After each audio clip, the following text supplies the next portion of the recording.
araw po. So ito no, gumagayak naman kami ni pare. Papunta kami ng Mayon Skyline dito sa Tabaco Albay. So hindi natin alam kung makikita natin ng buo kasi maulap eh. Pero susubukan namin ni pare na makapunta doon, maging mapakita rin sa inyo. So ngayon nandito kami sa highway. Binabagtas namin itong national highway ng Tabaco Albay. Medyo mainit lang, gabi init. Kaya lang wala, no choice kami kundi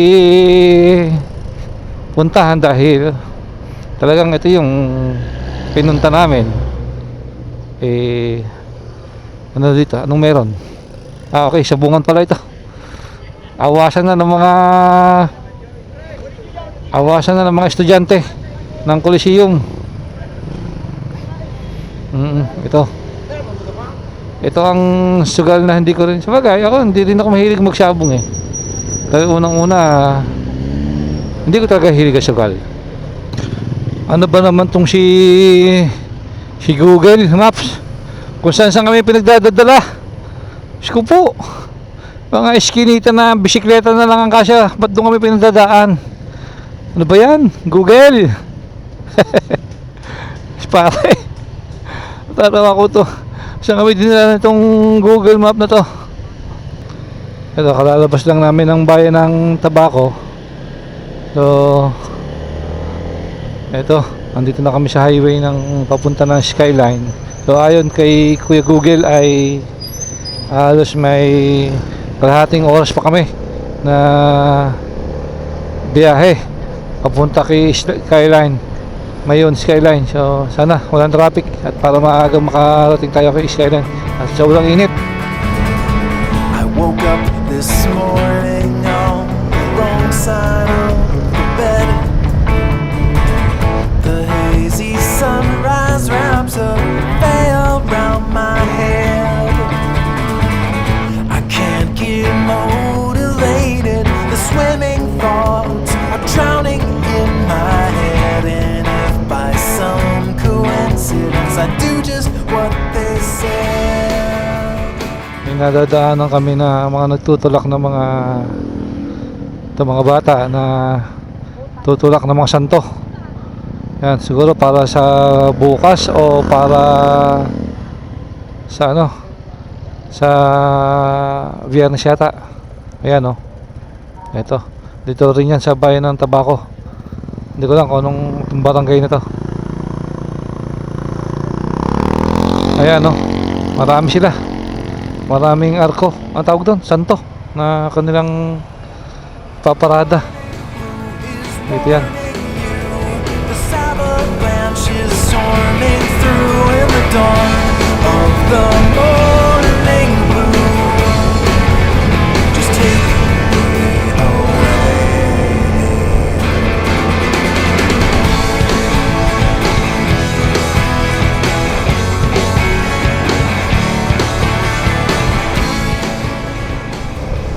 Ngayon ko lang na-experience makadaan dito sa Tabaco palabas ng Ligaw. Maganda palang kalsada dito. Malapad tsaka malinis, asfalto. So hindi siya nakakatakot mag-drive katulad dito sa parting ng Bicol, yung papunta ng galing Quezon na grabe ang lubak. Dito maganda. Ito, nasa harapan natin yung Mount Mayon. Punta kami ng Mayon Skyline. So, maganda ang kalsada. Tapos liwag. Malinis. Kaya lang ito si Mount Mayon ay yun, nakakabera ng ulap yung tuktok. So hindi natin masyado makita yung tuktok niya. Hindi katulad kahapon, ang dinaanan namin walang ulap. Maganda siyang tingnan. Perfect na perfect tingnan. Kaya lang ngayon, ito hindi natin makita ng husto. Yung the whole body lang, pero yung pinaka tip ng Mayon ay hindi natin siya makita. Pero okay lang, susubukan pa rin natin makalapit para mas makita natin ang mas maganda. Buti yung ibang nakatalad dito, talagang sanay na sila sa sa pagputok nito. Siyempre ganong kalapit nito. Tapos biglang pag pumutok to, buti sana kung putok nito mahina lang, hindi ka masyadong tatalsikan ng kung ano-ano. Pero yan, no, lapit na nito. Kung ikukumpara ba, meron palang ano dun sa taas, may nakita akong parang building, parang structure na bato, sa taas na yon. Meron pala dun. So yan, nasa harap pa natin yung Mount Mayon.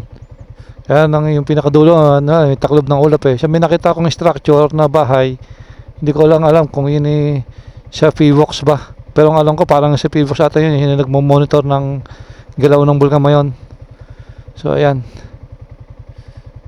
So hindi ko alam kung sinasabing skyline pero alam ko malapit na tayo So yun yung pinaka pwede yata pumunta doon yung mga turista. So subukan natin makarting doon at para ma-experience natin. Ayan. So nandito kami sa paanan ng Mayon. Ito mo, taas na rin namin, no? So wala pa kami sa skyline na sinasabi, pero ang ganda na ng view dito. Ayan, no? Hindi ko lang alam kung makikita nyo kasi nasa against the light tayo. Masyado maliwanag. Ano? Ganda.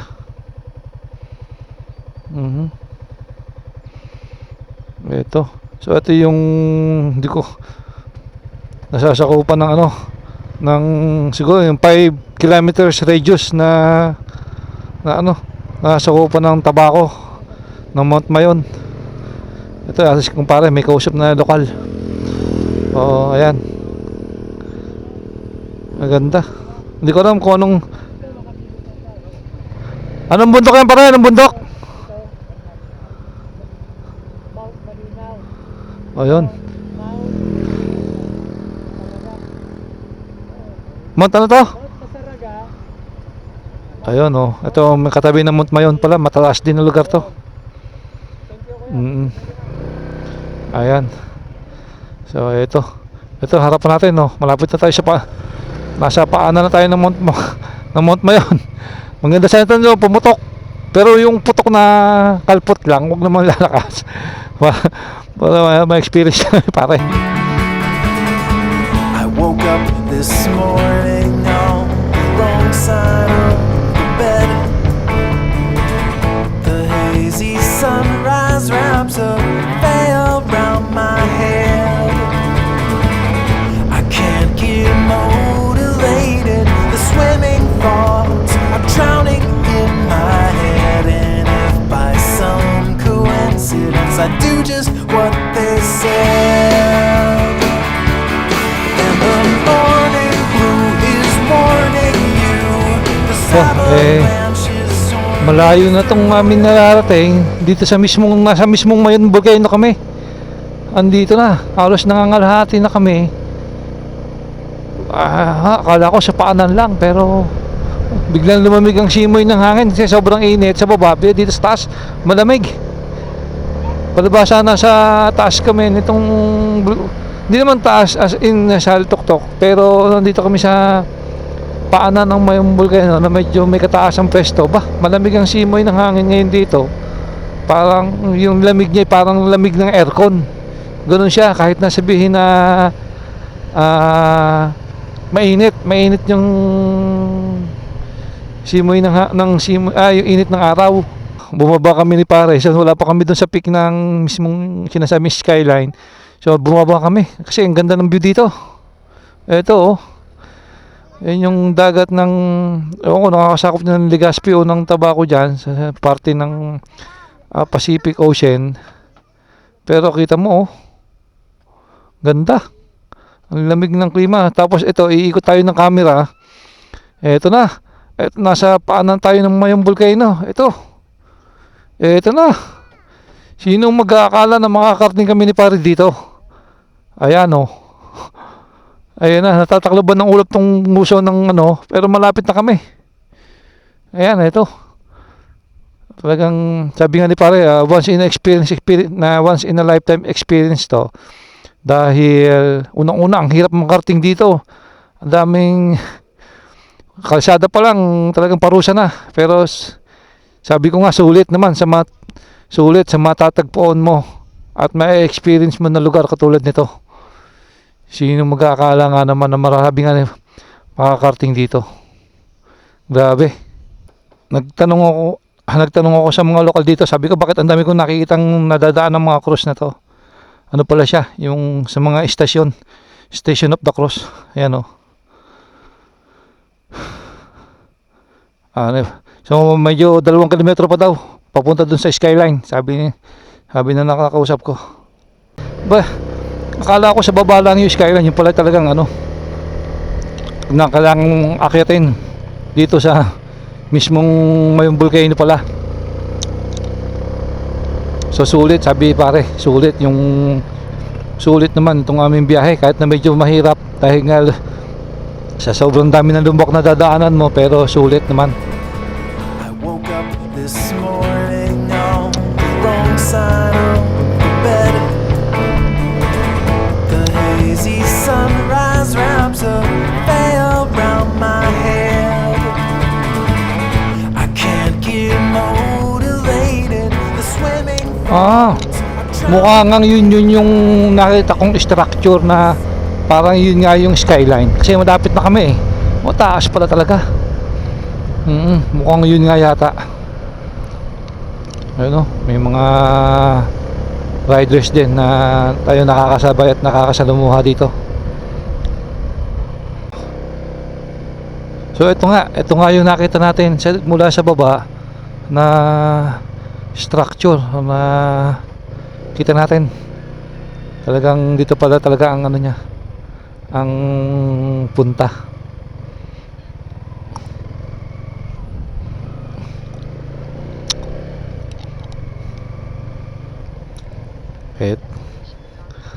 Eto, dito na tayo. So hanap tayo ng magandang view at pwede tayo mag picture dito na sa skyline pala talaga. So thank you God, nakarating tayo dito.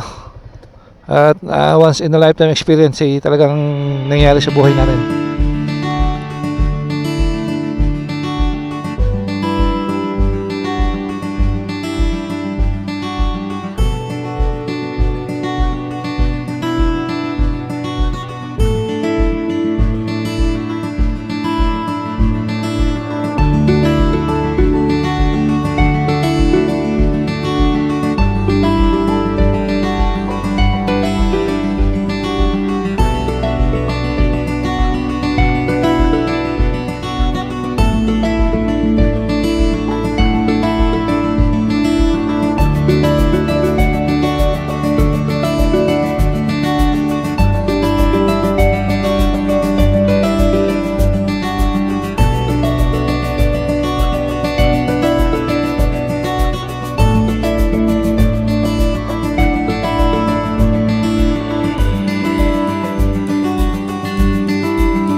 So ito, kita natin na buong ngayon si Mayong Volcano. So pauwi na kami, papunta na kami Santo Domingo, doon sa aming titigilan na kaibigan at kumpare na nag-sponsor para sa atin. So ngayon ay pahinga na, pauwi na kami. So kailangan mag-reserve ng power para bukas, so ng energy. So ngayon ay ito na ating kumpare.